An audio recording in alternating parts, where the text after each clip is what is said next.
When my conversations with my daughter's adoptive parents continued, I think we realized that we were reasonable people and intelligent people, and I think they began to process that this wasn't going to be such a bad thing after all. And I think it was just a matter of relationship building and getting to know each other. I wasn't coming and snatching this child and saying, boy, I hope you didn't damage her too bad, now she can come back to me. I was very apprehensive that she even wanted to know me or respond to me, or that this reunion was going to take place. So I had some fear and trepidation of my own. So I wasn't able to be the adult in that exchange and say, there, everything's going to be all right, because I had my own fears too. So it was just a moment that had to happen, and time caused that to be a positive moment. When my daughter's adoptive parents were in a position to tell me her whereabouts, I don't know if they thought they could refuse me or not. And legally, I don't know if they could have, or if they wanted to refuse me. They gave me her information and allowed me to make contact with her on my own. So although that was a tenuous moment, they'd have to speak to the depth of their reticence or their emotions, or how difficult that moment was for them, or how much they anticipated that. But he gave me the information, and for the moment, I transferred my thoughts and my emotions on, wow, now I'm going to be able to find out, is this child of mine interested, ready, or wanting to find her birth dad? Is she going to be bitter and angry and upset and disappointed? Is she going to hang up the phone? Is this going to result in a reunion or not? So the anxiety now is mine. As memory serves me, I was in this process with my first wife and my second daughter. My second daughter, who is a full sister to this first daughter.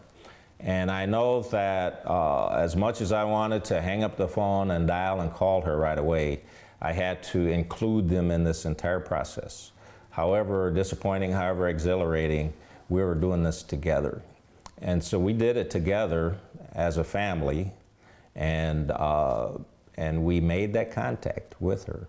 And I'm pretty sure that I was the one that made the call and made the first verbal contact to my daughter.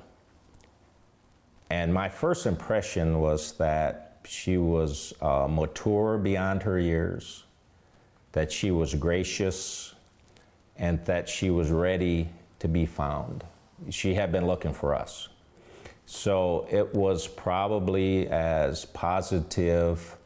We were both fighting an excitement and a giddy feeling to not be able to be coherent.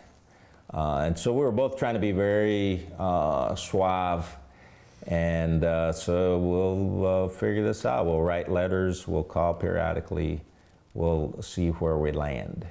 And we started the dialogue. The original thought about how are we going to fashion a reunion? We have to get together and sit down and talk and decide and see where we're at and get caught up. What's it going to look like?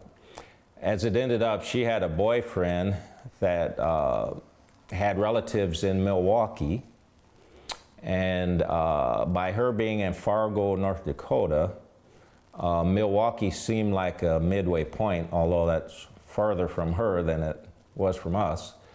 But we set up a location in a hotel. So we set up a location and a time in Milwaukee, Wisconsin, to have this reunion.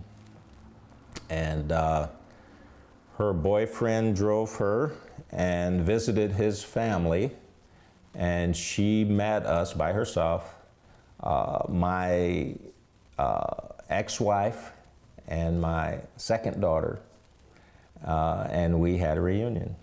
And it's uncanny even today how much they look alike. They're full daughters, 2 years apart, and they look like twins. So the atmosphere was very supercharged, because here are these two girls who, their reunion is probably going to overshadow the reunion with her birth parents. So there, each of us had our own piece of the pie, and we couldn't wait to see where we landed. The first meeting was certainly magical, and in retrospect, I wish that we would have had a video camera to capture that moment. And in retrospect, my family is a hugging family. That's our culture, and her family was not.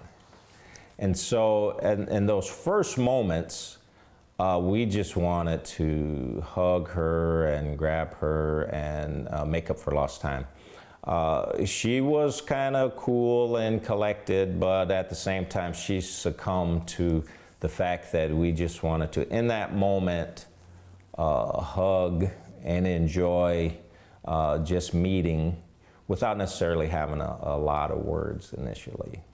And so we got past that initial, what do we do? Do we sit around with our legs crossed, our arms folded? Hugging kind of helped to break the ice.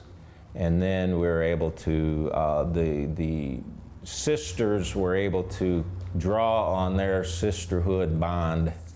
And before you know it, it's just conversation flowing like water.